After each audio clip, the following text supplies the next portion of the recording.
welcome to Above Replacement Radio. I am your host, Chris Gianta. You know what Christy Mathewson wasn't worried about?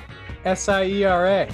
When you're thinking about Pedro Siriaco, I mean, the only one that can compete is maybe Hannes Wagner's 1908 season. Over there on the other side of the screen is Daniel Curran. Like, if we just clip together every time we've talked about him on other people's profiles, we've done a Mickey Cochran episode. I can't get past Rabbit Marinville. It's not necessarily Hall of Fame.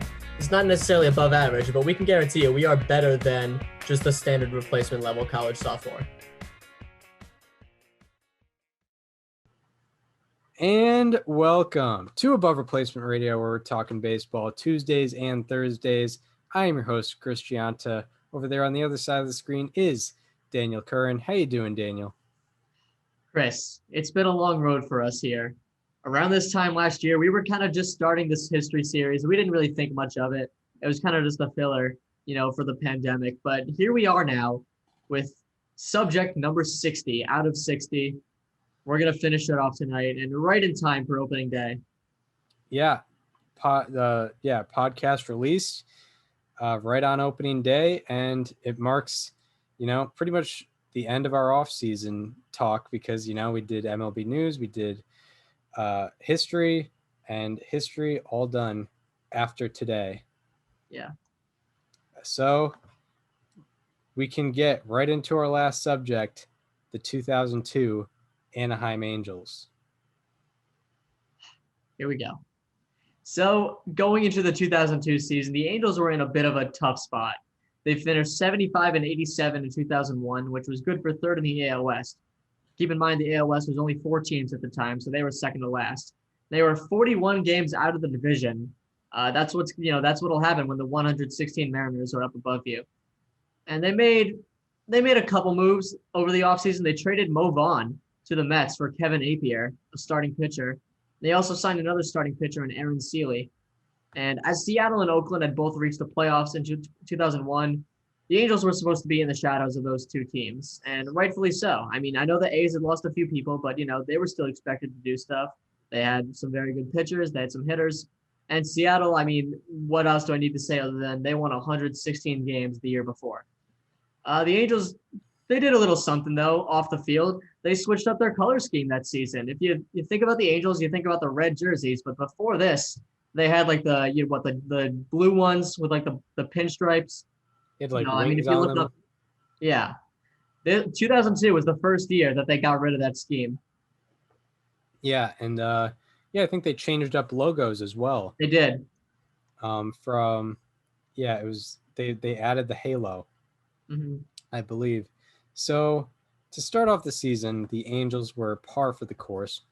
Angels got off to a pretty bad start to the season. After 20 games, they were sitting 6-14, which was the worst start to a season in franchise history. The Mariners, meanwhile, started out 17-4. So on April 23rd, the Angels were already 10.5 games out of the division.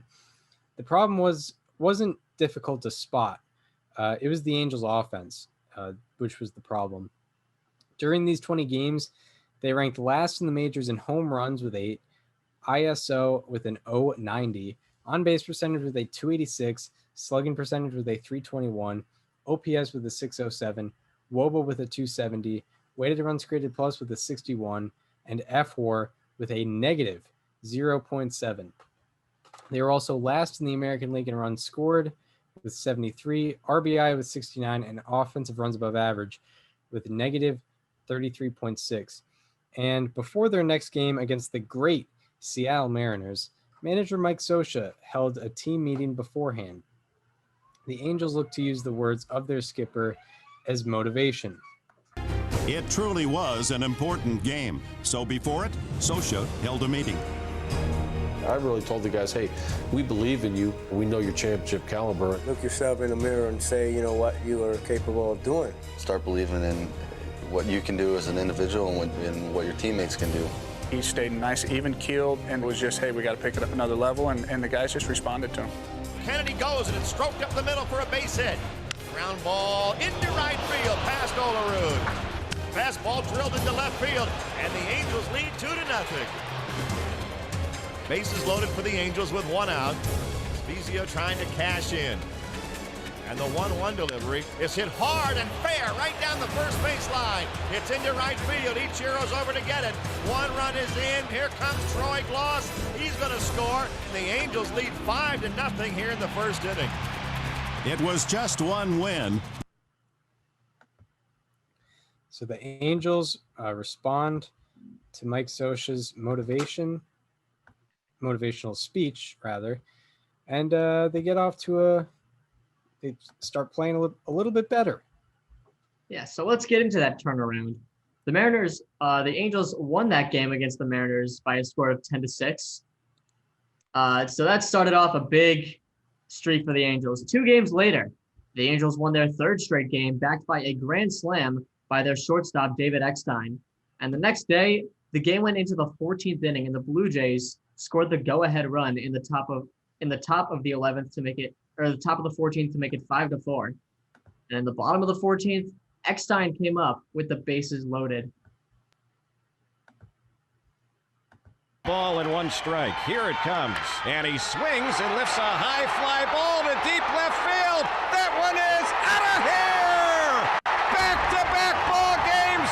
Walk-off grand slam, and the Angels come away with the victory as Eckstein has done it 2 games in a row. Back-to-back games with grand slams. As David Eckstein took a pitch from Pedro Bourbon with the bases loaded, a fastball, and he pulled it out of here to left field. So David Eckstein with a grand slam in his 2nd straight game as a sub 6 foot human who's a shortstop and not a power hitter. So pretty impressive stuff from him. And in the next game, the Angels scored 21 runs against the Cleveland Indians. They had 7 walks in the game, and it remains the only game in franchise history with 21 plus runs scored and 7 plus walks. And if you want to get really specific, it's also the only game in baseball history where a team had 21 runs scored, 7 walks, 3 stolen bases, 2 hit by pitchers, and 2 home runs. And the Angels offense kept it up. Just weeks later, the Angels won 19-0 against the Chicago White Sox. And this makes the 2002 Angels the only team to have multiple games with a run differential of 19 and 2 hit by pitches. It's oddly specific, but it's pretty cool. The Angels offense was much different during this period than in the first month. From April 24th to May 23rd, they led the majors in runs scored with 179. The next closest was 152. They led an RBI with 171. The next closest was 144. They led in K percentage with a 12.4. BABIP with a 336. They led in the entire quadruple slash line with a 315, 379, 494, 873. The next closest in each category was 292, 368, 486, 841. So it wasn't particularly close. Woba with a 375, weighted runs created plus with a 131, and the next closest was 123, and offensive runs above average with a 42.3. The next closest was 29.6. Lastly, they led an F4 with a 7.8. They were 2 wins above the next best team. And 3 particular Angels were stand out above all. One of them was Troy Gloss, who slashed 361, 447, 619, 1066 with a 453 WOBA, 183 weighted runs created plus, and 1.7 F4. That F4 led the AL.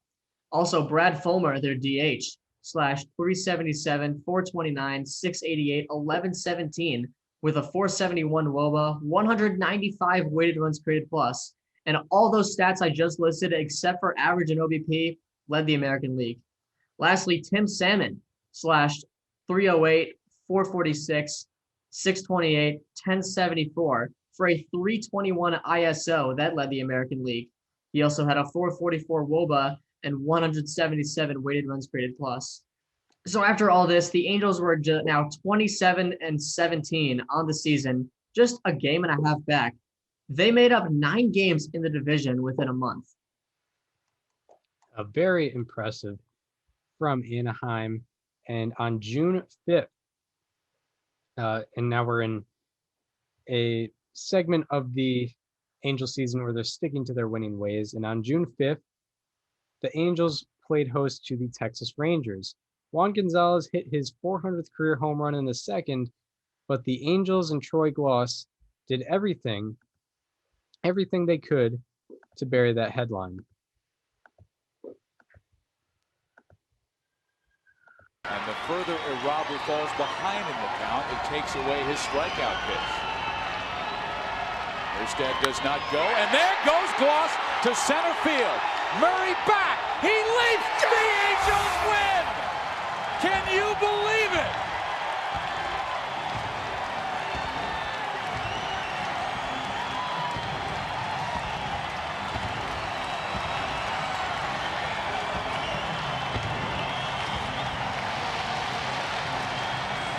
But they found one more way to win. And Jerry Narin must be sick right now. So Troy Glaus puts together a walk-off home run against a division rival. And in June, the offense tore it up once again, leading the American League in Fangraphs WAR. And Tim Salmon was probably the leader of that wrecking crew, slashing 343, 389, 610 for a 999 OPS, 426 WOBA, 165 weighted runs created plus, and 1.1 FWAR. Adam Kennedy slashed 346, 381, 538, 919 with a 393 WOBA, 143 weighted runs created plus. Garrett Anderson was also great, slashing 310, 341, 575, 916 with a 376 WOBA and 132 weighted runs created plus. The Angels kept it up and finished the first half with a record of 51 and 35, and they were in second place, 3 games back of the Seattle Mariners. And now we are approaching the All-Star break. Garrett Anderson was the only person on the Angels to go to the All-Star game, despite having the 8th highest FWAR on the team at the break, odd representative. He slashed 291, 314, 514, 828 with a 345 WOBA, 111 weighted runs created plus, and 1.5 FWAR on the year up to that point. And in the All-Star game, he came up with a man on third with a chance to drive in a run for the American League.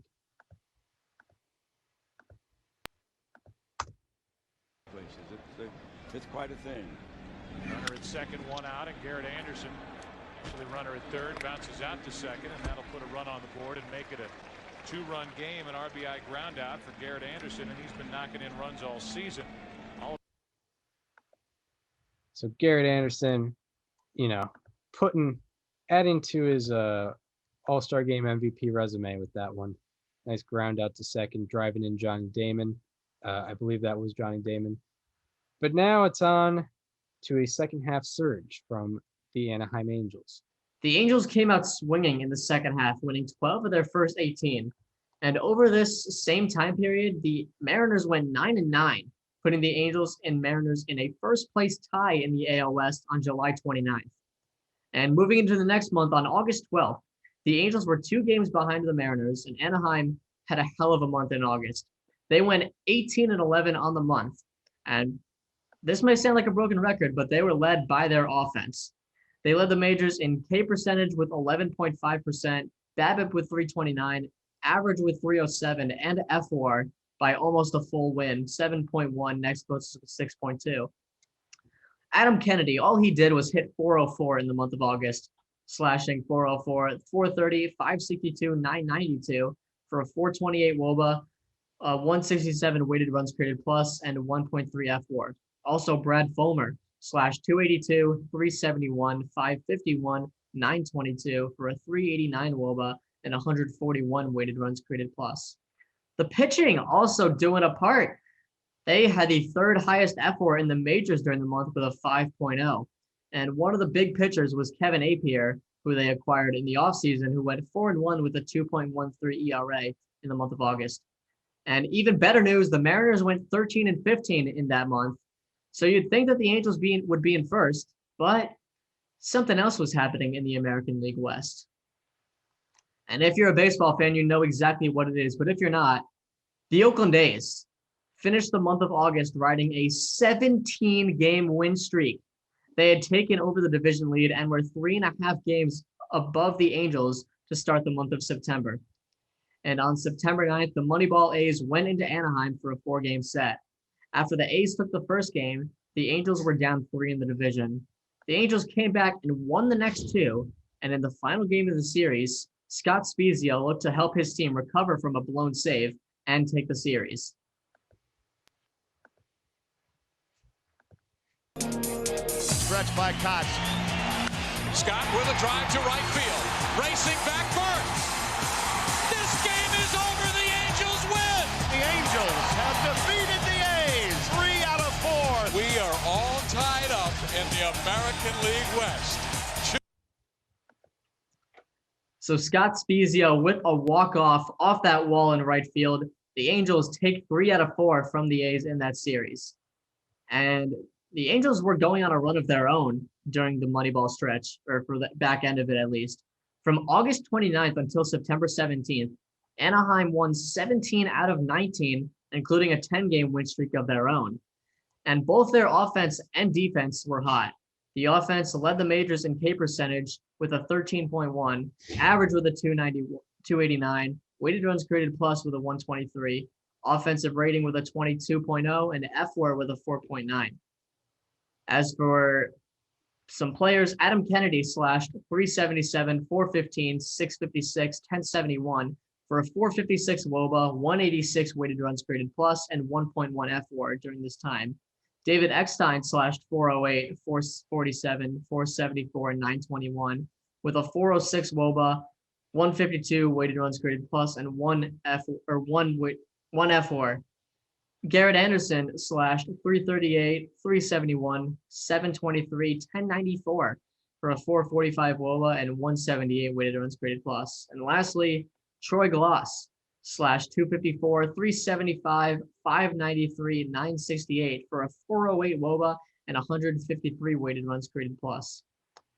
And as for the pitching slash defense, they led the league during this time in ERA with a 230. BABIP against with a 210 and left on base percentage with an 83.8. So they may have been a little lucky, but you know what? We're going to run with it because team ace Jared Washburn, he was not unlucky. He went 3-0 with a 137 ERA during this time. Also, Ramon Ortiz went 4-0 with a 217 ERA. And on September 17th, the Angels were 1 game up on the A's for the division with 11 left to play. But then, unfortunately for the Angels slumped their way through the end of the season, finishing 4-7. They lost the division, but they still had something to look forward to in the coming weeks. Finally, on September 26th, the Angels completed one of the greatest one-year turnarounds of all time. And the Angels have clinched the playoff spot. Last year, the Angels finished 41 games out all the way.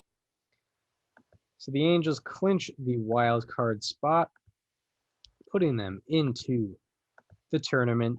And the Angels finish their season with a record of 99-63. Normally that's good enough to win the division, but when they had to battle against those Moneyball A's and ended up with the wild card spot. So we're going to take a look at our heroes in halos before we get into the postseason. Garrett Anderson slashed 306, 332, 539, 871 on the season with 29 home runs, 123 RBI, 127 OPS plus, 5.1 BWAR, and this got him 4th in the most valuable player vote. David Eckstein, the shortstop, slashed 293, 363, 388, 752 with 21 stolen bases for a 5.2 baseball reference WAR, and he got 11th in the MVP vote. Jared Washburn was 18-6 on the season with a 3.15 ERA, 206 innings pitched, and a 141 ERA plus. This got him 4th in the Cy Young voting. Also, Troy Percival, their closer, went 40 for 44 in save opportunities with a 1.92 ERA. That was good for a 2.28 ERA plus and 10.9 strikeouts per nine. This got him 15th in the MVP vote. And also John Lackey, a rookie pitcher who went 9-4 with a 3.66 ERA, 1.21 ERA plus. He got 4th in the Rookie of the Year vote. The Angels were just racking up these 4th places. They got 4th in the MVP vote, 4th in the Cy Young vote, and 4th in the Rookie of the Year vote. And these people didn't receive awards, or at least most of them didn't, but I'm going to talk about them anyway. Brad Fulmer had a very good season, 289, 357, 531, 888 slash line for 133 OPS plus and 10 stolen bases. Tim Salmon slashed 286, 380, 503, 883 with 71 walks for a 133 OPS plus. Troy Gloss slashed 250, 352, 453, 805 with 130 OPS plus. He also had a 3,100 season with 30 home runs and 111 RBIs. Adam Kennedy slashed 312, 345, 449, 795 for a 110 OPS plus and 17 stolen bases. Scott Spezio, a second baseman who transferred over to first, slashed 285, 371, 436, 807 for a 115 OPS plus. And Mike Scioscia also won Manager of the Year. But out of all the guys I just listed, none of them led the team in Baseball Reference wins above replacement. The leader in that category was a guy named Darren Erstad, who had the most complex season I've ever seen on this history show from a team standpoint. Let me just put it to you this way. Darren Erstad's 2002 season remains the only season in baseball history where a player put up a 6-win season and had a sub 89 OPS plus. He also had a 39 WAR runs fielding, which was a single season record until Andrelton Simmons passed him in 2017. So as of now, the second highest WAR runs fielding season of all time was Darren Erstad in 2002. He put up wins above replacement exclusively by means of defense, better than most anyone else throughout the game of baseball. And now we go into the playoffs, where in the American League Division Series, they were facing the New York Yankees. And in Game 1, the Yankees got off to an early lead as Derek Jeter took Jared Washburn deep in the first. The game stayed 1-0 until Tim Salmon hit an RBI single in the third. And through the fourth and fifth innings, it was very back and forth as Jason Giambi hit a 2-run home run in the fourth, and that was followed up by a 2-run double by Garrett Anderson. So the game was tied 4-3, but it didn't stay that for long. Rondell White of the Yankees hit a home run in the bottom of the fifth inning to give New York a 4-3 lead. And after this, Troy Gloss took over. That New York has. Gloss hits it to deep left field. Back at the wall. It's gone, and the game is tied. Troy Gloss answers the Rondell White home run, and it's 4-4 in the sixth. Another lead blown for Roger Clemens, and he may not stay out there much longer. Into left field, well hit. Did he do it again? At the wall, Gloss, home run. And the Angels have their first lead of the night, 5-4 in the eighth.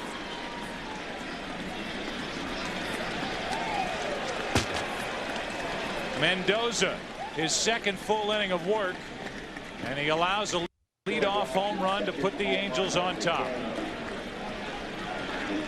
Catch. So Troy Gloss with 2 home runs to put the Angels up 5-4 in that game, and the Angels went into the bottom of the eighth with the score that way. After the first 2 batters were retired on the Yankees, Ben Weber walked 2 consecutive batters. And after a carousel of relievers helped the Yankees tie the game on a Giambi single, Brandon Donnelly was on to face Bernie Williams. The stretch by the right-hander. And the 2-2. Swung on and hit in the air to deep right. That ball is high. It is far. And it is gone. Bernie goes boom. He hits a 3-run home run to right field with 2 out in the eighth. A 3-run dinger. And the Yankees take an 8-5 lead. Burn, baby, burn.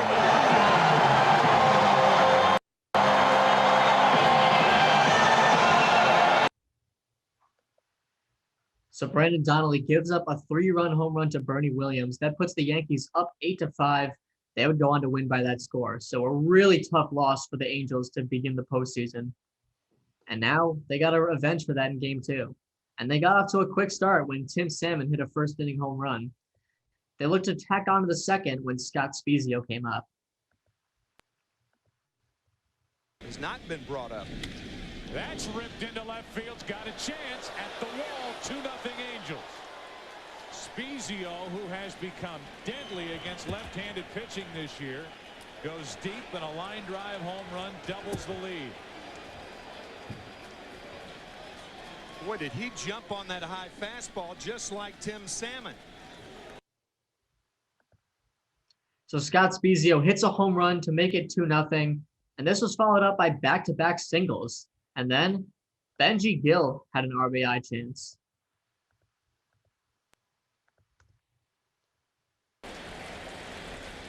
Not even running, and Gill floats one into right for a base hit. It's 3-0 Anaheim. Molina holds it second. Benji Gill, who had the count against him 0-2, worked it to a full count, gets the fourth. Actually, he's the fourth consecutive Angel to reach. So Benji Gill hits an RBI single, and it's a 3-0 Halo lead. And later on, the Angels added on, and the Yankees chipped away. It was a 4-3 game heading into the sixth, until the Yankees took the lead on a 2-run home run by Alfonso Soriano in the bottom of the sixth. So it was a 5-4 Yankee lead, and the Angels were now in danger of going down 2-0 in the series. So in the eighth, Garrett Anderson and Troy Gloss looked to get a rally going. Anderson, then Gloss, then Spezio. Angels down by 1. Angels have tied this game. Garrett Anderson goes deep, and it's 5-5 in the eighth.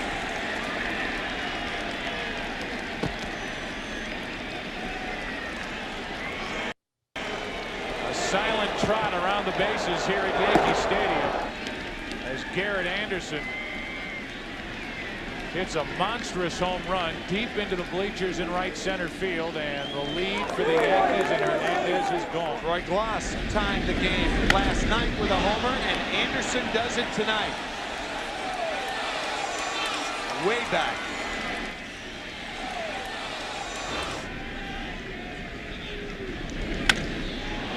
Into center field will send Williams back at the track, at the wall. The Angels lead on a home run by Gloss. Back-to-back, Anderson and Gloss, 6-5 Anaheim.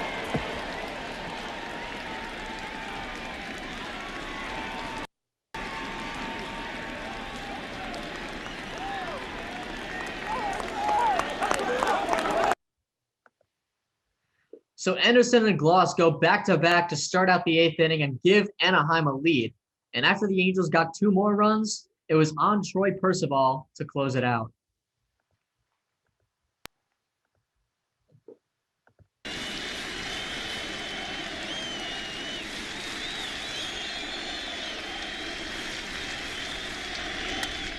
Pop straight up. Who wants it? The shortstop, Eckstein. And the Angels have tied this series at a game apiece. Percival relieved. So the Angels with a huge win in Game 2, coming from behind, and they go into Anaheim with a 1-1 series tie. But Game 3 didn't get off to the start the Angels were hoping for. Ramon Ortiz gave up 3 runs in the first. However, they did chip away in the second on a Spezio groundout to make it 3-1. But Ortiz gave up 3 more in the third, and it was a 6-1 Yankee lead. New York's win probability was at 90% for the game. So the Angels began chipping away in the bottom of the third on a Tim Salmon 2-run double to make it 6-3. They continued to do so with an Adam Kennedy home run in the fourth. In the bottom of the seventh, the Halos were trailing by 1. There was 2 on and 2 out. Scott Spezio was the batter. 2 on, 2 out. Anderson and Gloss, the runners. There they go. Into shallow center. And in there. Base hit. It's a tie game.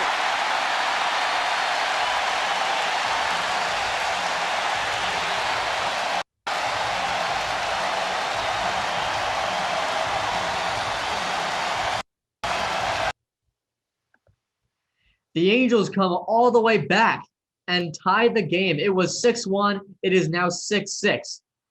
And in the 8th, Adam Kennedy led off with a double as the go-ahead run. And 2 batters later, Darren Erstad looked to drive him in.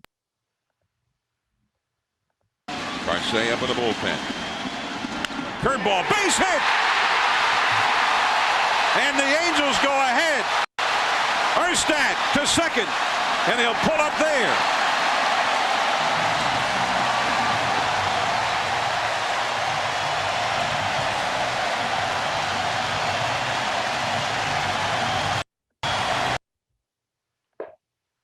The Angels have a lead on the Darren Erstad hit, and the next batter was Tim Salmon. Here's Tim Salmon. Curveball, a high drive deep down the left field line. That one is way back there into the corner. That ball is gone! A home run! 9-6 Angels.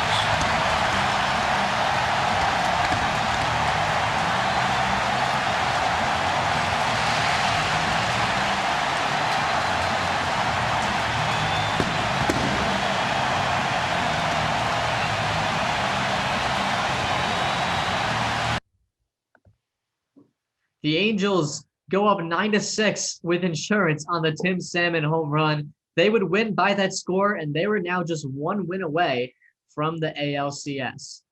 And in Game 4, after the teams traded runs in the 2nd and 3rd innings, Derek Jeter hit a sac fly in the 5th to make it a 2-1 Yankee lead. And that's what it was entering the bottom of the 5th. But the Angels had something brewing. Sean has scored the only Angel run. That was back in the bottom of the 3rd. 2-0. There's a high fly ball that's lifted deep out there into left center field. Bernie Williams back. It is out of here. Sean Wharton with one swing of the bat has tied this thing up. It's 2-2.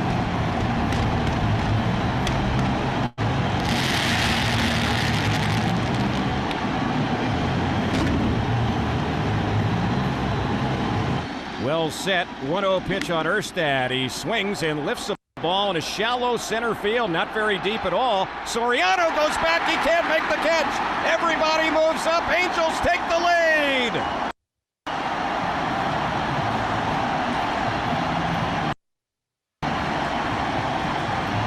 Wells made a good pitch to Erstad, and he got him to pop it up. It looked like Soriano was going to catch it. The whole time he was heading back for it.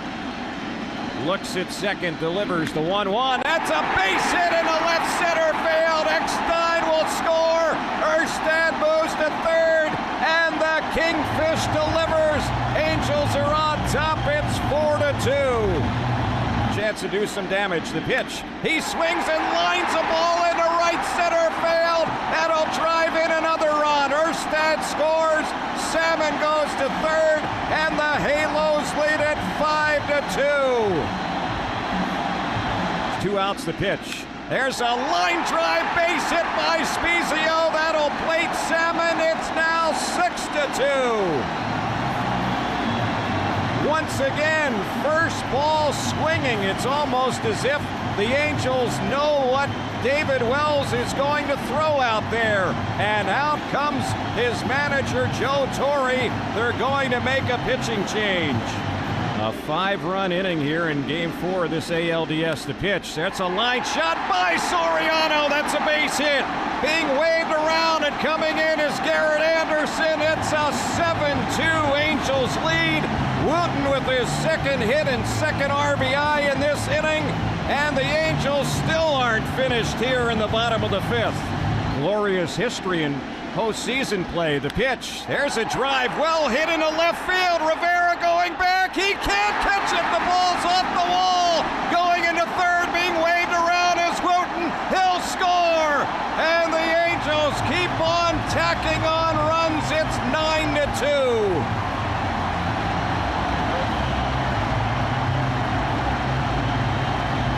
What a thrill they're giving this crowd. So the Angels with a 8-run 5th inning to put the 2-1 deficit way in the rearview mirror.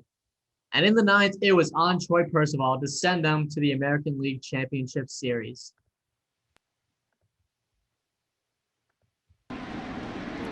Angels 9, Yankees 5. 2 out, 2 on in the ninth. 1 ball, no strikes to Nick Johnson. Percy delivers, and it's popped up. Third base side. Eckstein, the shortstop, makes the catch.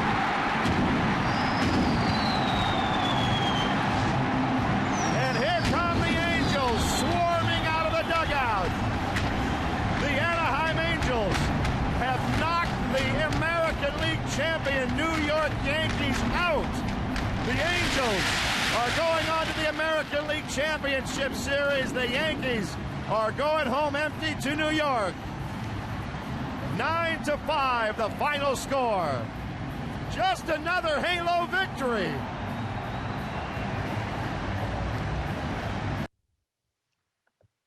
The Angels slugged the Yankees to death just like they did to every team they faced this season, and they send New York home before the World Series for the first time since the 1997 Indians did it. And some of the big performers in that series for the Halos, one of them was Troy Gloss, who slashed .313, .389, .875, .1264 with 3 home runs, 3 RBI, and 1 walk. Also, Scott Spezio slashed .400, .471, .667, .1167 with 1 home run, 6 RBI, and 2 walks. Garrett Anderson slashed .389, .421, .667, .1088 with 1 home run, 4 RBI, and 1 walk. Also, Darren Erstad slashed .421, .421, .526, .947 with 2 RBI. The Angels, as a team, had a .1030 OPS during this 4-game series. The Yankees scored at least 5 runs in every game, and the Angels won 3 out of the 4. Absolutely ridiculous stuff from the Angels offense, like we had seen all season, except in the first month. Yeah, pretty wild stuff. Now they are on to the American League Championship Series, facing off against David Ortiz's Twins. And in game 1, the Twins struck first in this one as AJ Pierzynski hit a sac fly in the 2nd inning. In the 3rd inning, Kennedy and Eckstein both hit 2-out singles, bringing up Darren Erstad to the plate.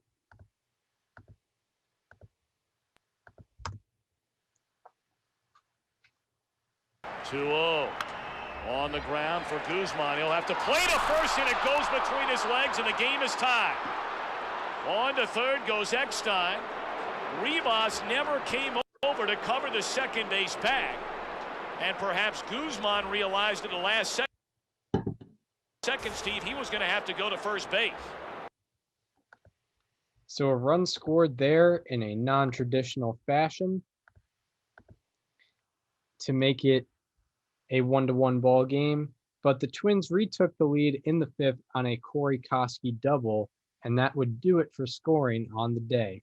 The Angels failed to hit Joe Mays, the Twins starter, and the Twins won that game 2-1, giving them a 1-0 series lead.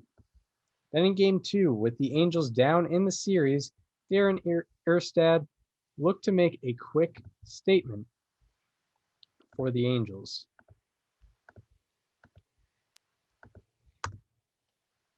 Mentality is the punter. Puts a charge into this one, right center field. Racing back, Kadire gone. 1-0 Anaheim.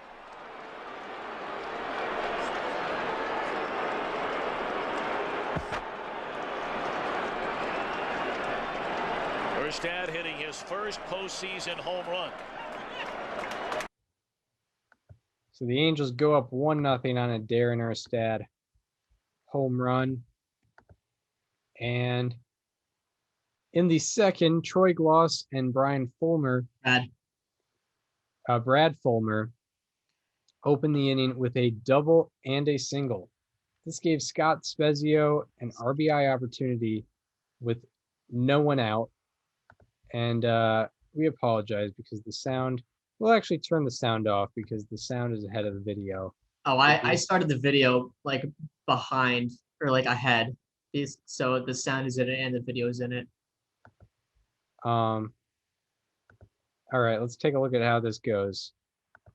Opportunity with men on and coming through big time. In the air down the right field line, a long run for Kadire. It will fall in, a base hit, and then bounces over his head. Gloss scores. They're going to hold Fulmer at third on a blue double down the right field line by Spezio. It's 2-0 Anaheim.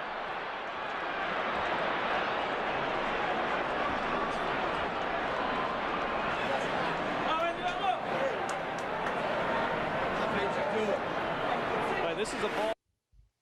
So the Angels go up 2-0 on that bloop double from Scott Spezio. And later in the inning, David Eckstein had a chance to do some more damage for the Angels.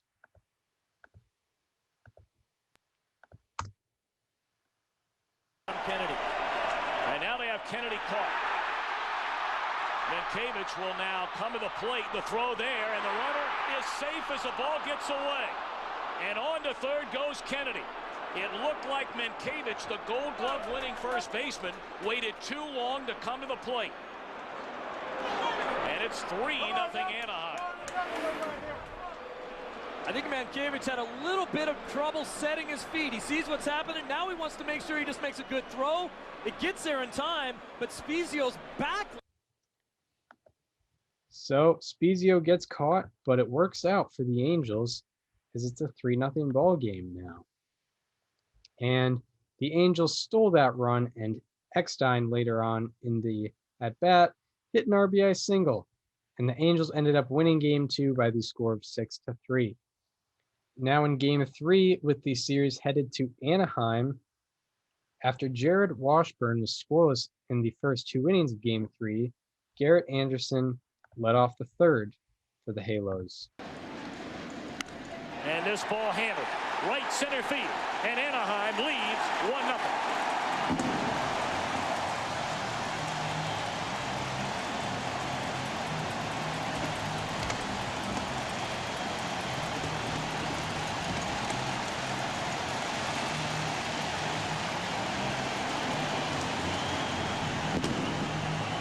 So the Angels up 1-0 thanks to Garrett Anderson's powerful stroke. And Washburn stayed scoreless until he gave up a 2-out double to Jock Jones in the 7th. Other than that, he went 7 innings pitched and 1 earned run. In the bottom of the 8th, however, the game was still tied at 1-1. And Troy Gloss led off looking to get something started for the Angels offense. In the air, right center field, well hit. Back to the wall is Moore.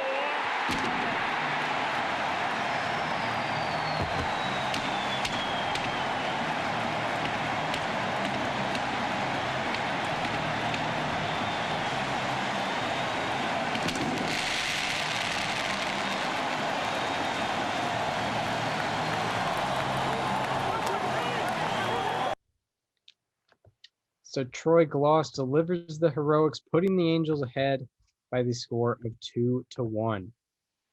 And the Angels ended up winning by that score, giving them a 2-1 series lead. Then in game 4, the game was an absolute pitcher's duel in game 4 between Brad Radke and John Lackey. And it was scoreless into the 7th inning. After the Angels got 2 men on with 2 out, Troy Gloss looked to deliver first blood in this game. Corners 1 away, and the 1-0 coming.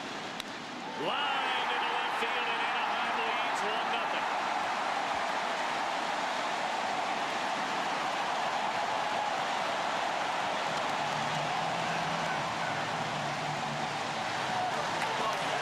And the rally monkey. So the Angels go up 1-0 on the back of Troy Gloss. And 2 batters later, Scott Spezio looked to add some insurance.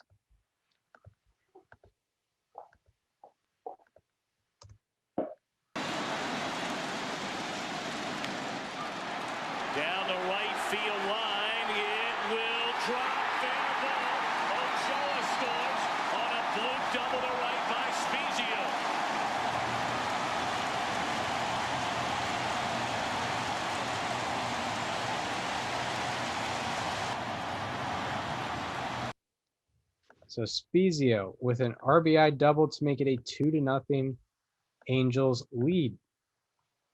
And in the 8th, Garrett Anderson hit a an RBI single to put the Halos up 3-0. And 2 batters later, Brad Fulmer had a chance to blow the game wide open. Lined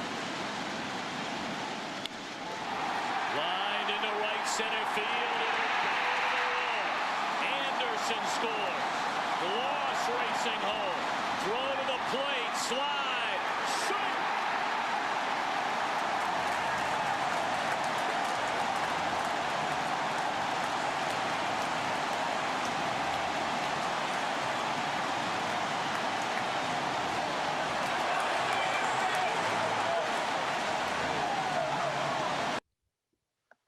So the Angels go up 5-0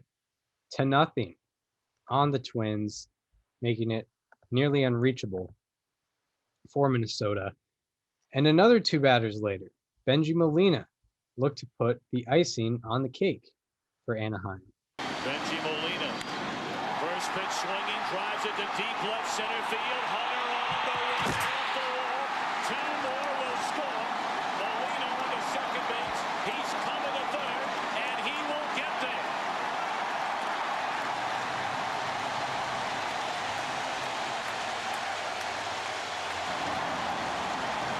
What an effort by Torrey Hunter.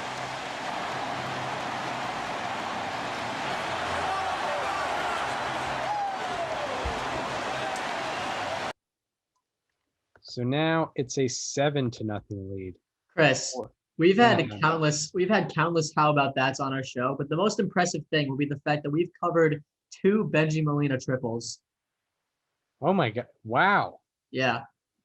That's how about that? I mean, that's the biggest how about that I think we've discovered. Yeah. Exactly. We've covered 2 Benji Molina triples throughout the history series, because one of them was his cycle on the 2010 Rangers and the other one was now.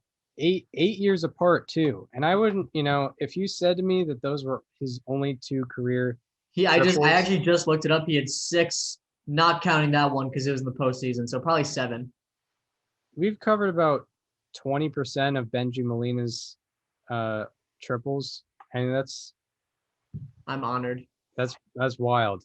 We're digging deep here when we're covering 2, not 1, but 2 Benji Molina triples. They're hard to come by. Yeah, they're real rare. You can't just walk down the street and find. Sure, Hannes Wagner is the only shortstop to have a 205 OPS plus in a season, but I mean, we're talking Benji Molina triples here. We got multiple of them. Yeah, exactly. Like, what are we? You're not finding this anywhere else. No. The Angels ended up winning by the score of 7-1 in Game 4, giving them a 3-1 series advantage. And in Game 5, the Twins were up 2-0 early in this game, but then Adam Kennedy decided to take over. Third, Mays delivers. AK rips one into right field. Dustin Moore to the wall. It's gone. A home run for Adam Kennedy, and the Angels are on the board.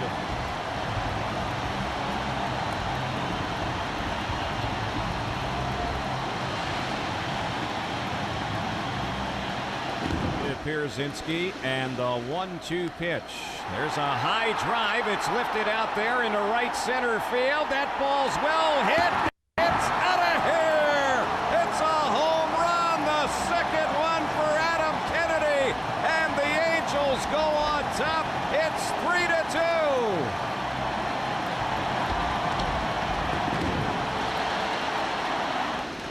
Santana's 0-2 pitch is hitting the air into right center field. Back on the ball, Dustin Moore. He has homered 3 times. The Angels lead it 6-5.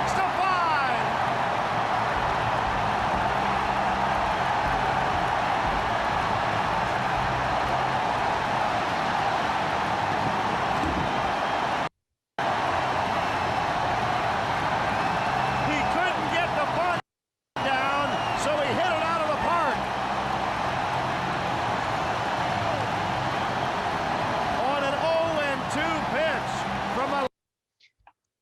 Angels Stadium goes crazy for Adam Kennedy's trio of home runs.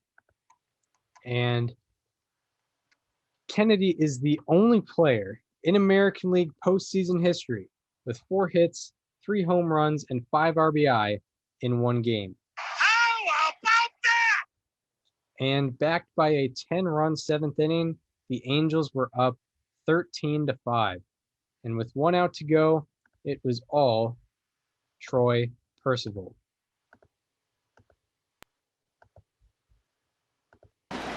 They are 1 strike away from the promised land, the Fall Classic in Anaheim.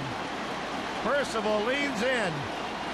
From a stretch, he delivers, and Prince hits a pop fly. It's Eckstein who's going to catch it. The Angels win it!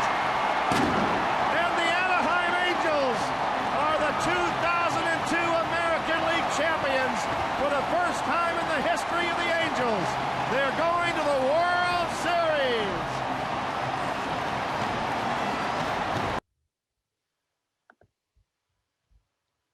And you heard it here.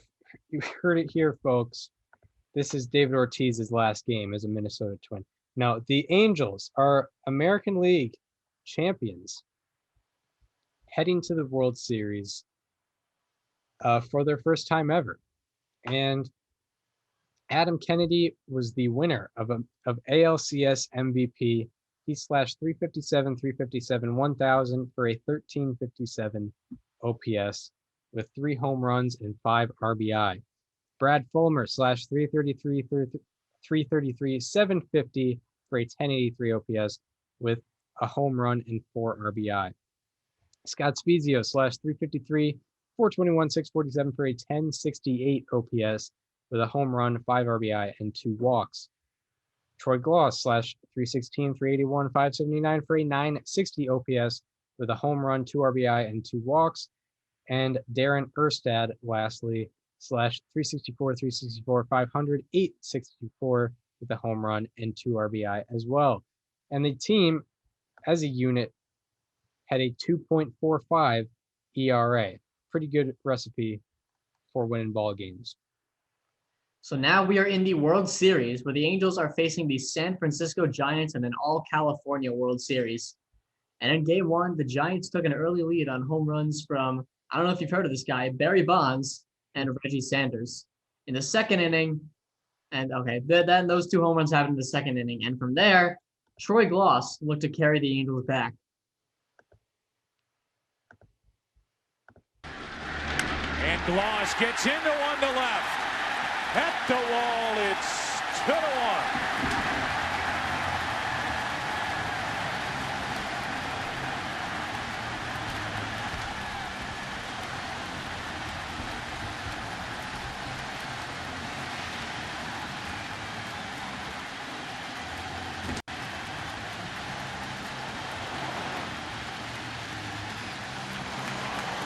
How often do you see the best swings in baseball?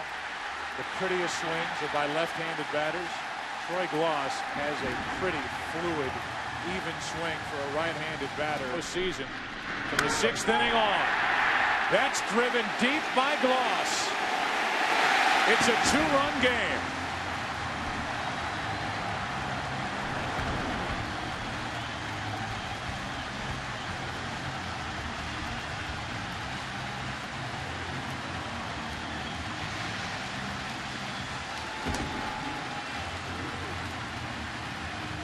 So Troy Gloss hits 2 home runs in that game, but unfortunately the rest of his team didn't do much, and the Giants ended up winning that game 4-3.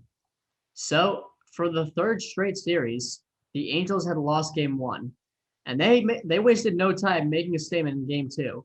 After David Eckstein led off with a single, Darren Erstad looked to drive him in.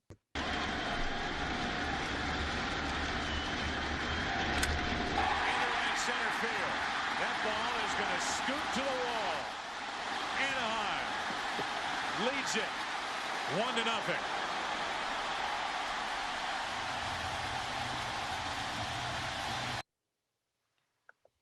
So Darren Erstad gets the Angels going on an RBI double, and the Angels went off scoring after that on an Anderson single a Fulmer single, and a Spezio single, which all drove in runs. And with Benji Molina up, they looked for a 5th run in the inning.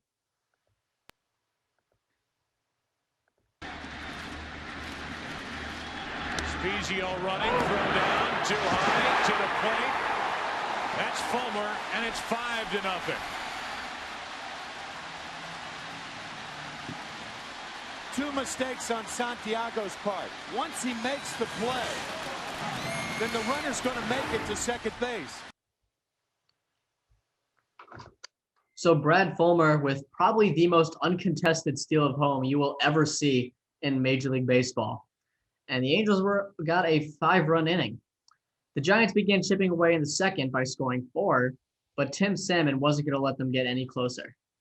Waits at the plate and clubs one into left field. Down the line, Bonds in the corner.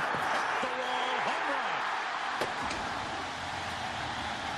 7-4 Anaheim.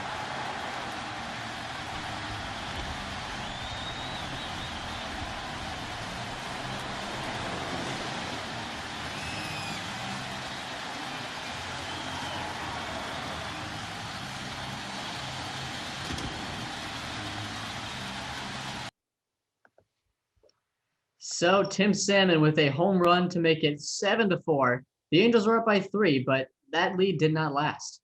After John Lackey departed in the 5th, the bullpen struggled, and the Giants ended up taking a 9-7 lead. In the bottom of the 5th, Scott Spezio hit a sac fly to cut the lead in half. So it was now 9-8 San Francisco. And after the first 2 Angel batters grounded out to begin the bottom of the 6th, Darren Erstad doubled, and Tim Salmon walked. This brought Garrett Anderson up with 2 outs.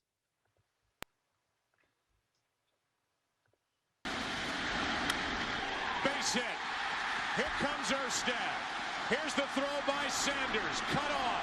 Tie game. Salmon's hung up. And the inning will end with Salmon caught in the rundown. Garrett Anderson delivers. Mike Socia wants him up in that situation. The Angels get him up in that situation. So Garrett Anderson ties the game with a clutch 2-out single. Even if the runner ended up getting caught, it's still a tie game. In the bottom of the 8th, with the game still tied, Tim Salmon came up with a man on.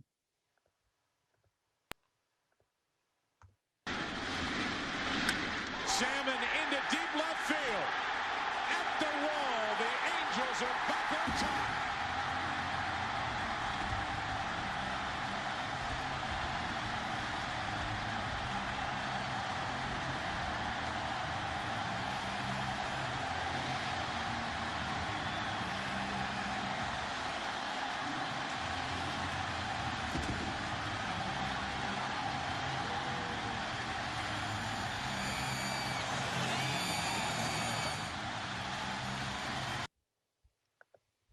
So Tim Salmon, the longest tenured Angel, hits his second huge home run of the game, giving the Angels an 11-9 lead, putting them just 3 outs away from their first World Series win in franchise history. And I don't mean the whole series, I mean like an individual game. In the top of the 9th, Troy Percival was 1 out away from the win and facing Barry Bonds.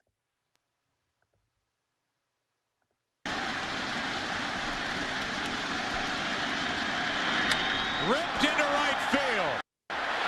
It's a 1-run game as Bonds gets his second of the series.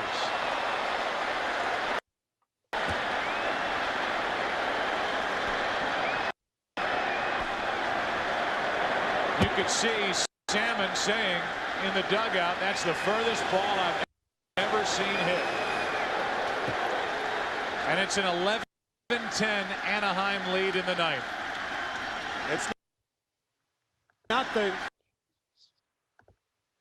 So Barry Bonds hits a ball into the black hole. Chris, we've both seen that video so many times. Neither of us have any idea where it went. Yeah, there's no explanation. It just disappeared into the air. It's probably on Mars now. Yeah.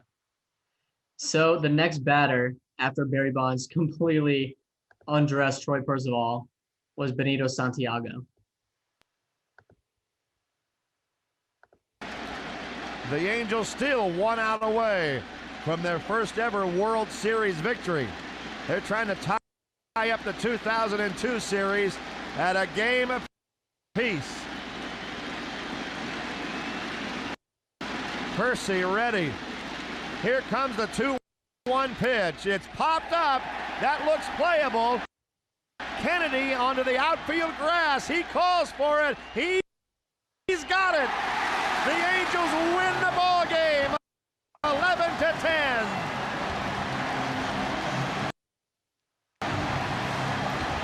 The crowd rejoices. What a show put on by these two clubs. So the Angels win a classic Game 2 by a score of 11-10. Even with the Barry Bonds home run, it wasn't enough to bring the Giants back. And the series was tied 1-1 going into the Bay Area. And the Giants got off to a quick lead, and that was quickly tied by the Angels in the third. So a 1-1 game early. And in that same third inning, Troy Gloss came up with the go-ahead run on second. Runners are going as Gloss hits it into left field. The Angels take the lead. Going first to third is Salmon as Erstad scores. It's 2-1 Anaheim. Very aggressive by Socha. Erstad was going to score anyway, but with one out. So Troy Gloss gives the Angels the lead on the hit and run single. The next batter was Scott Spiezio. And is on 2-1. Gloss is running as Spiezio drives one into right center field. That ball's going to go all the way to the wall. And even though Gloss went diving into second base, he'll score on a 2-run triple by Spiezio. And it's 4-1 Angels here in the third. So Scott Spiezio hits a big 2-run triple, making it a 4-1 Angel lead. And in the fourth inning, the Angels got another run on a Garrett Anderson ground out to make it 5-1. Two batters later, it was Scott Spiezio again.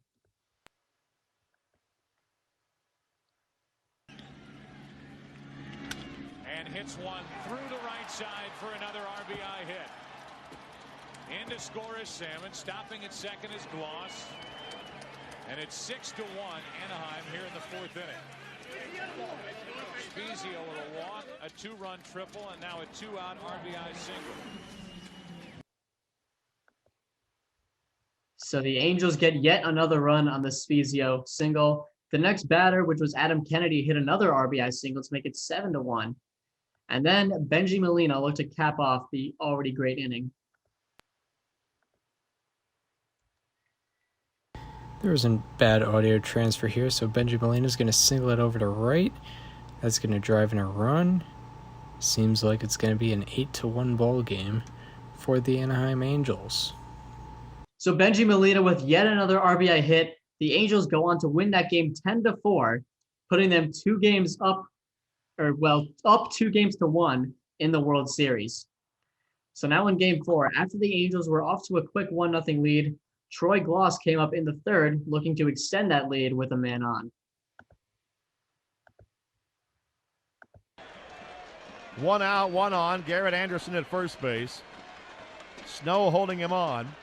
And the pitch. Troy hits a drive into center field. That ball's well hit. Lofton to the warning track, to the wall. He leaps up and it's gone. Home run, Troy Gloss. A 2-run shot. The Angels lead it 3-0. Troy tagged that to a part of the ballpark where it's not easy to hit a home run. That one about, at least 410, you would think. As Troy Gloss hits it out and the Angels are up by 3. So Troy Gloss hits a big home run to dead central. The Angels are up 3-0, but it was tied in the fifth by the Giants on RBIs from Rich Aurelia, Jeff Kent, and Benito Santiago. So in the eighth, the game was still tied at 3. 20-year-old Francisco Rodriguez was in for the Angels, who had been dealing all postseason. He got himself into a jam and was facing future manager David Bell with 1 out. 1-0 to David Bell. Here's the pitch. Swing and a drive up the middle of the base hit. Here comes Snow rounding third. Erstad's throw is a good one.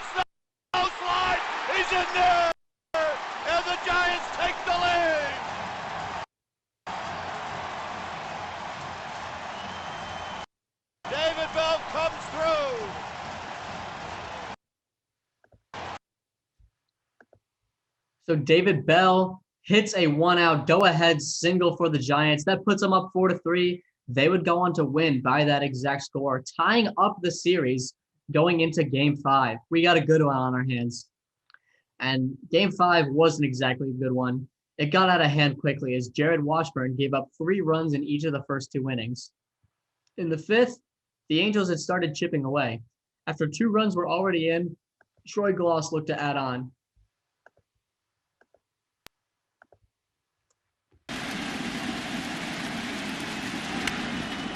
Drilled into left field. Back at the wall, off the wall. In to score is Salmon. Down to second is Glaus, and it's a 6-3 game. Only because of the roof of that car out in left field did that ball stay in play and not leave the park. So Troy Glaus with a double, or would have been a home run if it wasn't for that darn car out there that puts the fence up a little bit higher. You see that, Chris? Yeah, I honestly can't say I don't love it. Just a random obstacle.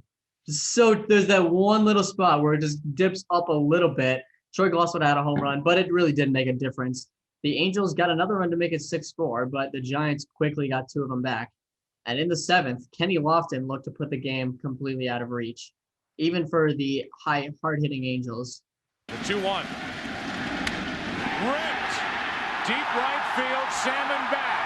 At the wall. It's off the wall. 2 runs are going to score. Lofton digs for third. He's held there, and it's a 6-run Giants lead.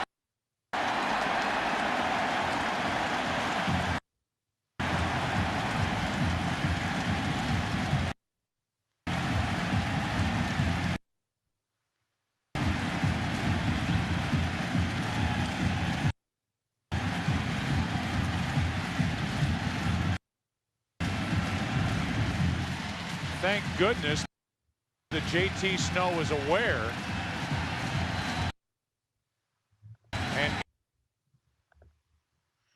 So Kenny Lofton with a big hit, but the MVP on that play was JT Snow for getting little Darren Baker out of danger there. Yeah, that was a close call. Way too close. The Giants ended up winning this game 16-4. It was not particularly close in any facet. So now the Angels were down to their final game. After all this, they were just 1 game away from going down quietly to the Giants, but they had 2 games at home that were must win. And in Game 6, after Kevin Appier and Russ Ortiz went scoreless, Appier was the one who blinked first. The Giants scored 3 in the 5th, 1 in the 6th, and 1 in the 7th. They were up 5-0, 9 outs away from a World Series victory. In fact, their win probability for that game was 97%. Garrett Anderson led off the 7th with a groundout, 8 outs to go. Then, Troy Glaus and Brad Fulmer both singled, bringing up Scott Spiezio.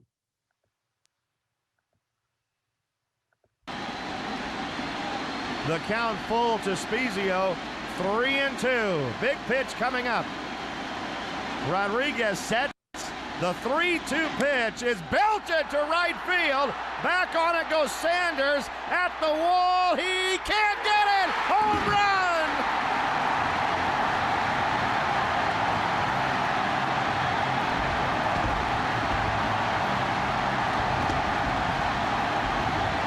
And they're back in the ball game. Scott Spiezio, a 3-run home run to right field into the corner. And it's the Giants 5, the Angels 3 in the 7th.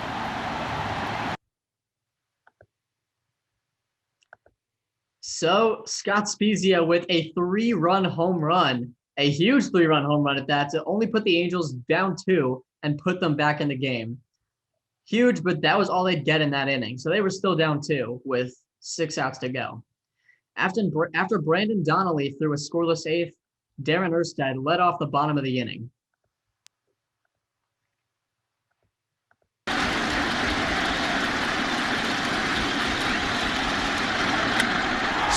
in the right. It's a 1-run game.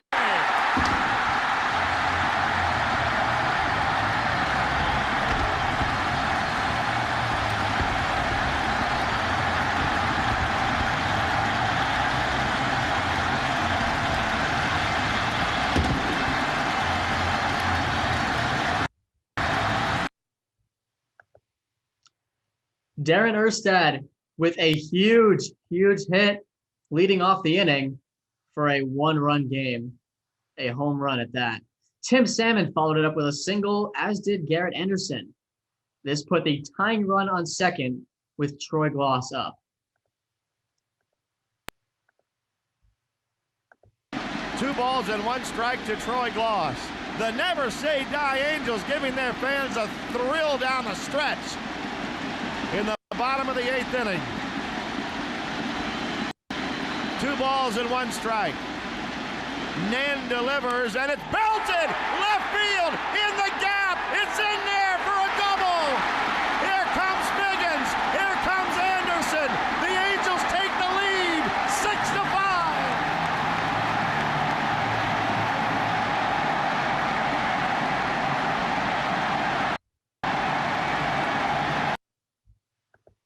The Angels come back from the dead and take a 6-5 lead on the 2-run gap shot from Troy Gloss. They were now just 3 outs away from forcing a Game 7, and it was on Troy Percival to do just that.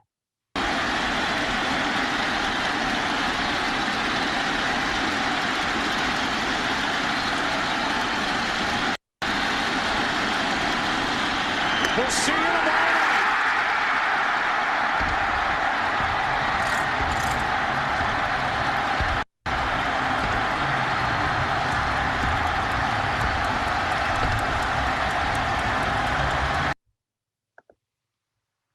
And the Angels come back to win Game 6 and force a Game 7 after being essentially left for dead after the first 7 innings of that game. So now we go on to Game 7. John Lackey, Livan Hernandez is the matchup. And after both of them went scoreless in the first, Reggie Sanders hit a sac fly to put San Fran in front. In the bottom of the inning, Benji Molina looked to match that.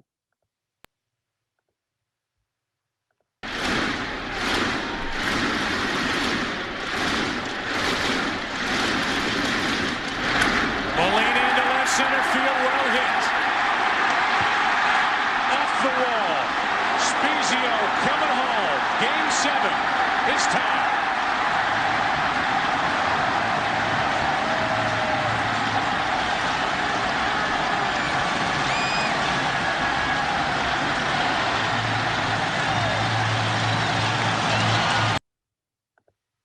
The Thundersticks were booming in the crowd, and so is the Angels offense early in Game 7 as Benji Molina ties it up. And the next objective was to get the lead and keep it. David Eckstein led off the third with a single. Darren Erstad followed that up with the same, and Tim Salmon was hit by a pitch. The bases were loaded with no one out. The batter was Garrett Anderson.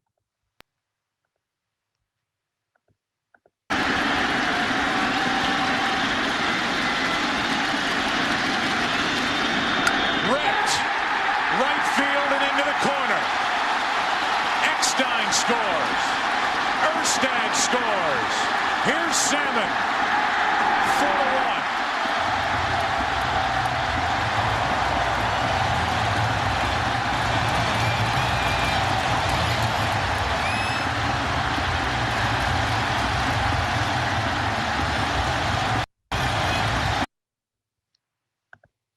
The Angels take a 4-1 lead on the 3-run double by Garrett Anderson. At this point, it's pretty much just counting outs. But for the Giants, David Bell led off the 5th, trying to chip away.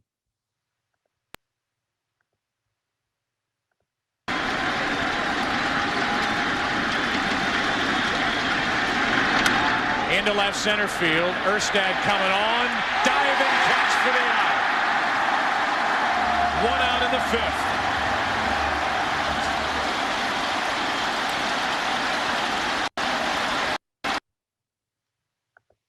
And there is Mr. 39 WAR runs fielding himself, Darren Erstad, doing what he does, the diving play in center field. And that was just, that one out there was just one small part of John Lackey's big outing on this night. And here's the rookie, John Lackey. John Lackey 1-0 in the postseason, 9-4 during the regular season. Back away. Molina. 2 out. The former former beloved owner of these Angels. 3-2 pitch. Driven into right field. Back is Salmon at the wall. Inning over. Steve Lackey goes back to the slider on 2-2. He dies and the inning is over. Second strikeout for Lackey. And that's driven into left field off the end of the bat for Garrett Anderson. And the Giants go in order. Kent trying to get on in front of Bonds. On the inside corner, one away.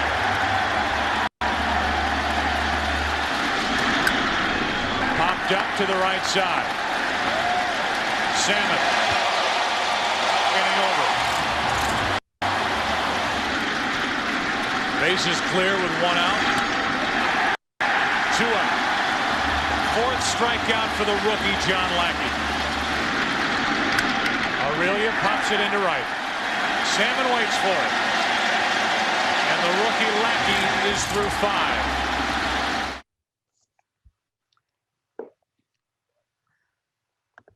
So a young John Lackey getting it done in Game 7. And he was followed up after a strong 5 innings by Brandon Donnelly. This postseason, that win, by the way, came in last night's Game 6 when he worked a scoreless 8th. Not indicative of the way Donnelly has worked. 3-run home run by Bernie Williams. 2 hop and a gloss. Bad hop, and he's staying with it. 1 out. A 1-1. Popped up. Up to shoot for Eckstein. 2 out. Second and third, 2 out. 4-1 in the 6th. Inning over. The Giants threaten. A 2-2 to Bell. Driven into left field, well hit. Back is Anderson at the wall. 1 out.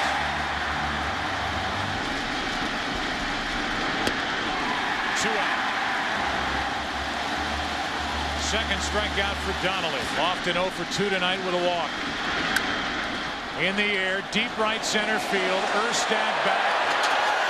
Just short again. Bell just short to left.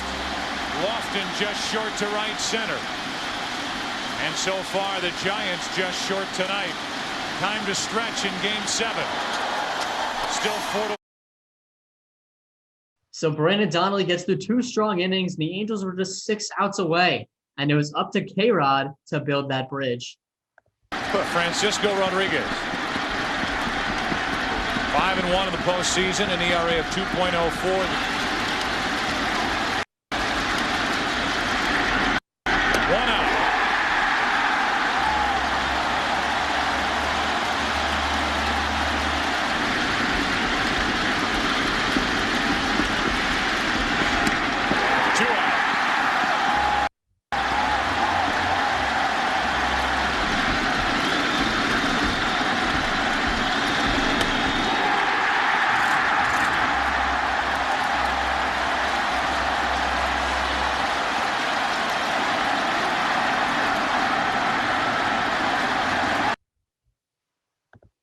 So K-Rod gets the Angels a defensive inning away from a World Series title. And of course, in the 9th, it was on Troy Percival. If Kenny Lofton gets the ball down, he can pull it. That's his long ball, down and in. Driven into right center field. Erstad says he has it. The Angels, world champions.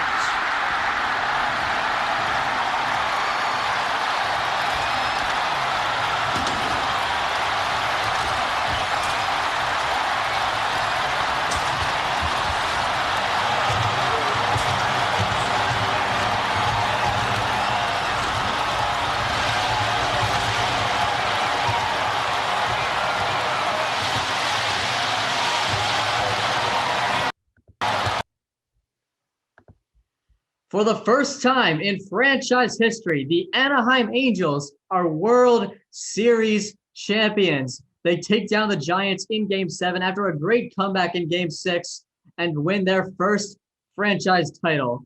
Troy Glaus won World Series MVP as expected. He slashed 385, 467, 846 for a 13-13 OPS throughout the series. And throughout the whole postseason, he slashed 344, 420, 770 for an 1191 OPS with 7 home runs, 13 RBI, and 7 walks. And Tim Salmon also did really well. He slashed 346, 452, 615, 1067 with 2 home runs, 5 RBI, and 4 walks. Scott Spezia was great in the World Series with a 261, 400, 522, 922 OPS with 1 home run, 8 RBI, and 6 walks. Throughout the postseason, he slashed 327, 424, 600, 1024 with 3 home runs, 19 RBI, and 10 walks. Lastly, Darren Erstad slashed 300, 313, 500, 813 with 1 home run, 3 RBI, and 1 walk. So this team won the World Series, and now we get into their legacy. First of all, they outshined 2 superstar teams in their division. The Mariners, I don't have to get into. They didn't make the playoffs, but they obviously came in as a heavy favorite in the division, coming off of the best season pretty much anyone has had in the live ball era. And then there's the Moneyball A's. And when you watch Moneyball, Chris, the movie makes it out to seem like once they went on that win streak, the division was over. The Angels kept it close until late September. Like, they were right there with them the whole time. They beat them 3 games out of 4 in a series in Anaheim just after the win streak had already ended. So, I mean, they were doing an absolutely great job to keep themselves within the A's, and they didn't just fall right to them. They also proved that you could just hit your way to a World Series title. This team slogged like absolutely nobody else that we've really ever covered on this show. The Yankees literally scored 5 runs in each of the ALDS games. The Angels won all of them. The Giants scored 10 runs in a World Series game. The Angels won that game. They just hit like nobody else. And it drove them all the way to the title because the pitching was not their strong suit. I mean, we've definitely covered teams with stronger pitching staffs than the 0-2 Angels. And lastly, they kept Barry Bonds away from a World Series title. I know that that's not a fun thing to go over, but when you think of the 0-2 Angels, that's honestly a thing that comes to mind for a lot of people.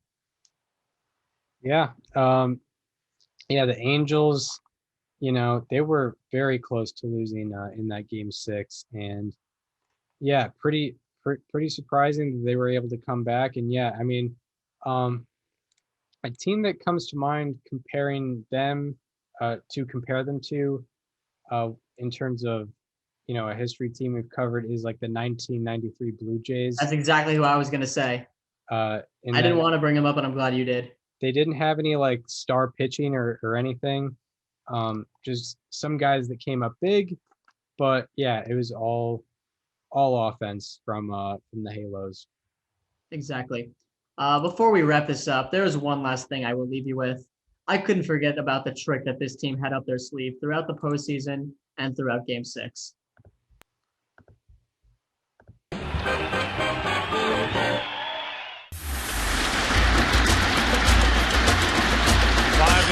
Giants in the 7th.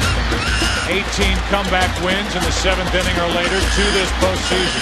14 when trailing by 3 or more. We knew if we had any outs left, we're going to keep fighting. They put the rally monkey up on the scoreboard, and this place went berserk. Our ballpark was electric. It definitely helped our guys to play the level that was needed.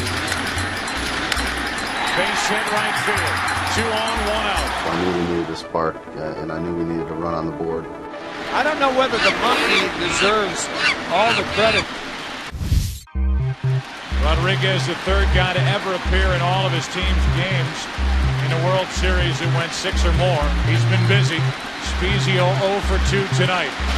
One area Rodriguez does not want to throw Spezia in is that ball down and in. Because I knew he was throwing hard enough that as long as I got the meat of the bat on the ball, it would go somewhere. I was thinking primarily line drive, something either up the middle or in the gap. Good rip by Spezia. It stays 1-2. You can see Santiago wanted that fastball in. You make a mistake away, it's a single. You make a mistake inside, it's 5-3. And then I fouled off 4 of them that were outside. Good at bat by Spezia as it stays 2-2. Felix Rodriguez is making some very, very tough pitches, keeping the ball away, trying to ride it up and out of the zone. He just would not come in, and I just kept thinking, if he throws it down the middle or in, you've got a chance. I was fouling balls straight back, and I knew I was right on him. full count. 18 comeback wins in the 7th inning or later to this postseason. Spezio hits one into deep right field. Back is Sanders at the wall. Home run! 5-3 in the 7th. What an incredible at-bat. And I don't think we'd be standing here talking about a World Championship if it wasn't for that at-bat. I was just thinking be quick and caught it on the meat of the bat, but not square enough to where I thought it was going to go out. I knew it would have a chance, but felt like a half hour going down to first base. He finally came inside to Spezio. What a tenacious at-bat. Down and in. Felix made just one mistake that whole sequence, and Spees didn't miss it. And I think that's how focused not only Scott was, but our whole ball club during that whole series. We're a bunch of dirtbags. You just put us on the field, we just want to play the game. And when you're that style of game, you can do amazing things and you can become world champions. So there is no denying the effect that the Rally Monkey had in the clubhouse, in the stands, and on the field. I mean, that as soon as that thing showed up, it showed up in 2000. That's when it debuted, but it really made its impact in 2002. That was kind of when it had its most impact, and I think it carried on through like the rest of the decade. It did, but like when you think about the Angels Rally Monkey, 2002 is automatically what first comes to mind. Absolutely. Some people probably think it debuted like in that playoffs. Yeah. For all anyone knows, it could have just happened in that 1 year, and it was very effective. So that's going to do it for the 2002 Angels. Yeah, and that's going to do it for the Baseball History Series. What a ride. Yeah, I mean, I don't know what to call it. Do you call it the STBNL History Series? Do you call it the Above Replacement Radio History Series? You just call it the History Series. You call it the History Series. We went through a name change in the middle of this. We did. That's how long it went. It was pretty much a calendar year, but there was obviously a very big space in between the first half of it and the second half of it. I'd love to talk about how much this series has grown, because like the formatting was very different for George Brett and the 2012 Tigers than how it was for Walter Johnson in the 2002 Angels. Yeah, definitely. Yeah. We started out, it was kind of just like, we'll select these topics and we'll kind of just talk to them. We'll kind of have some different pages open about them. And this was supposed to be a more open discussion, and it became very, very scripted and documented. Yeah. And we didn't really have much of an identity until like maybe our third, fourth, fifth episode. Mm-hmm. And then it just, became very, it became like a presentation of, the player and a presentation of a team season, and kind of just a storytelling when, we didn't really plan it out like that. No, and I'm glad we did this. Like, this was so much work for both of us. Obviously, no one could really see what went on behind the scenes when we were doing all these scripts, but it was a very, very big workload. I'm happy that we don't have to do that anymore, but I am sad to see the series go. It's definitely an era in the show's history. When we look back on this years from now, hopefully, it'll be something we'll never forget doing, for sure. Absolutely. Like I had a lot of fun with this. I think we both became better baseball analysts, baseball historians, baseball fans.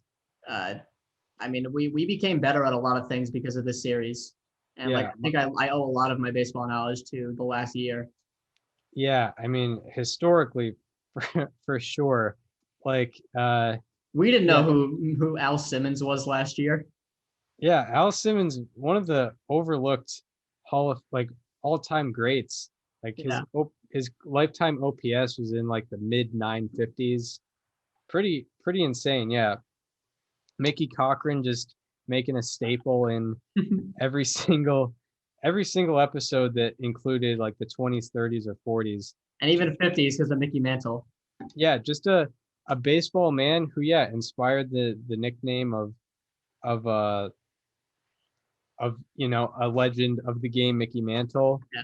I mean, one thing that I'll point out, like the effect this series has had on our personal lives is pretty much summed up by something that happened a couple nights ago off camera. So I was derping around Baseball Reference, and I found a really interesting season that Shin-Soo Choo had in 2013, where he had a 420 on base percentage and 25 plus hit by pitches. And I was like, wow, like that's a pretty rare combo. So I put it into StatHead. Sure enough, it's the first season since the 1800s. And there was like 2 or 3, 4 other people who had done that. And I sent it over to Chris. And Chris, what was your response? So there on the list was Huey Jennings very many times and Fred Clark. And I should also credit this because I was doing like Sporkle quizzes a couple weeks back, and it was like it had managers in their winningest season, so this helped a little bit. But I learned this from mostly the Hannes Wagner episode. So there was Huey Jennings very many times on the list, and there was a guy named Fred Clark. And ironically enough, Fred Clark was the player manager of the 1909 Pirates. Huey Jennings was the player manager of the 1909 Tigers, and they met up in the 1909 World Series and managed against each other. So funny how those two guys on that stat list. Chris says this off the top of his head. No research, no like, wait a minute, I think his first response is those two guys coached against each other in the World Series in 1909. Yeah, 112 years ago. Yeah. Who knew that Shin-Soo Choo could get us there? Only when doing the history series can that happen. Yeah. Those were some of the fun ones. The pre-integration history series ones. Some very fun stories. Never forget when Hannes or when Rogers Hornsby like had to wear a fake wig and pretend like he was a girl to play baseball. Yeah, just to get a few bucks playing the game. Yeah. Yeah. Good times. Never forget when the Mariners almost had to leave town. Oh yeah, the Mariners. And then never forget Doug Strange coming through with an RBI walk to tie up the game that eventually sealed their fate to stay in Seattle. Yeah, the Mariners. The projected like polling or there was 2/3 down. Yeah, it was 2/3 down. What other team ones? There's definitely like Joe Creedy going crazy in the 05 White Sox runs. The Blue Jays having the top 3 leaders in AL batting average for 1 year.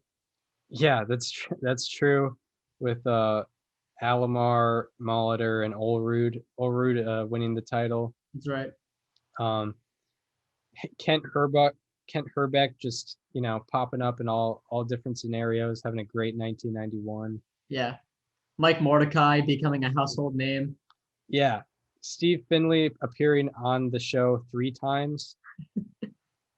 Yeah, from the Rockies, the Diamondbacks. The Rockies, who in the Diamondbacks? Padres.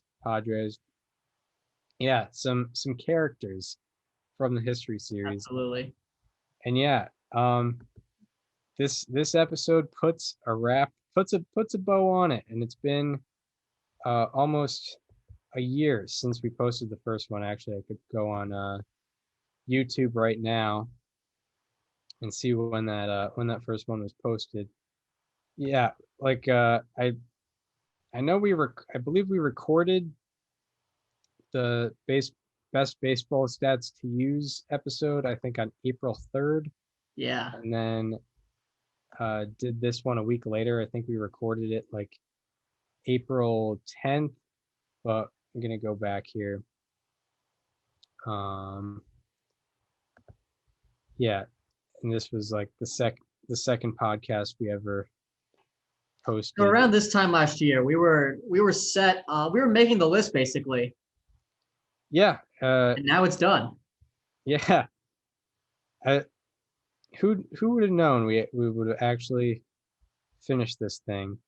I mean, knowing us, we're two people that probably just once we make something, we gotta do it all. Yeah. And I think the question is who would have known it would have taken this much work and we would have gained this much knowledge from it. Yeah, exactly. Yeah, the first history series was posted first episode of the history series was posted on April 12th, 2020. Yeah, and is now April 1st, 2021. Yeah. All right. So I guess that gives us a good stopping point here on Above Replacement Radio and the history series. So we hope you enjoyed the 2002 Angels episode. And if you are listening on Apple Podcasts or Spotify and want to watch the videos with us, go to our YouTube channel and subscribe to our YouTube channel. It is called Above Replacement Radio. And follow us on social media. Follow me on Twitter at Chris_Gianta. Follow Daniel on both Twitter and Instagram at Daniel_Curran. And follow the show Instagram at Above Replacement Radio. And we hope you enjoyed the 2002 Angels episode and the baseball history series. And we hope to see you next week where we're going to be talking about 2021 regular season baseball. See you then.